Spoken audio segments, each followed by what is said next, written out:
Bonjour à tous, on rentre dans les deux plus belles semaines de l'année cycliste pour moi, avec l'enchaînement des classiques pavés.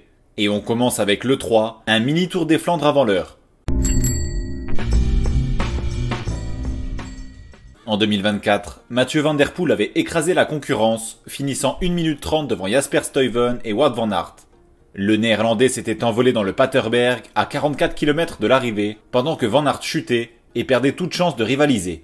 Sur le 3, le record all-time appartient à Tom Boonen avec 5 succès. Le Belge a même réalisé un incroyable quadruplé entre 2004 et 2007, à une période où il était sans conteste le meilleur spécialiste du monde sur les pavés. L'édition 2025 commence et se termine à Harlebeke, avec 209 km à parcourir. Le moment crucial de la course a lieu à 40 km de l'arrivée, avec l'enchaînement du Paterberg et du Vieux Quarmont, qui est aussi décisif sur le Tour des Flandres. Je vous conseille donc d'être devant votre écran une bonne heure avant la fin de la course pour profiter du spectacle. Toutes les équipes World Tour ont répondu à l'appel, comme le top 3 des Pro Team 2024. Les invitations ont été attribuées aux deux équipes suisses, plus Total Energy et Flanders Baloise.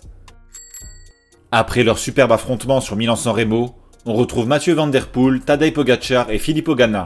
Le Slovène aura un terrain légèrement plus favorable qu'en Italie pour faire des différences, et on a bien vu qu'il avait tout intérêt à éviter un sprint en petit comité.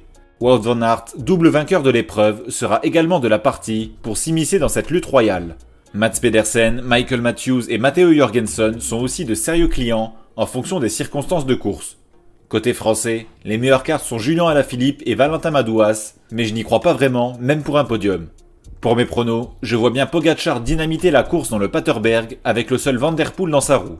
Je les imagine collaborer jusqu'au bout, malgré les coups de boutoir du Slovène et le Néerlandais qui le bat au sprint.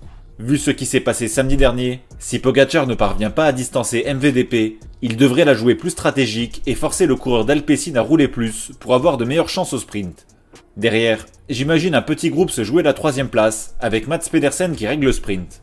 Et en hot take, je suis assez pessimiste sur le niveau actuel de Van Aert que je n'imagine pas dans le top 5. Profitez bien de la course vendredi et on se retrouve bientôt pour la preview de Gand-Wevelgem.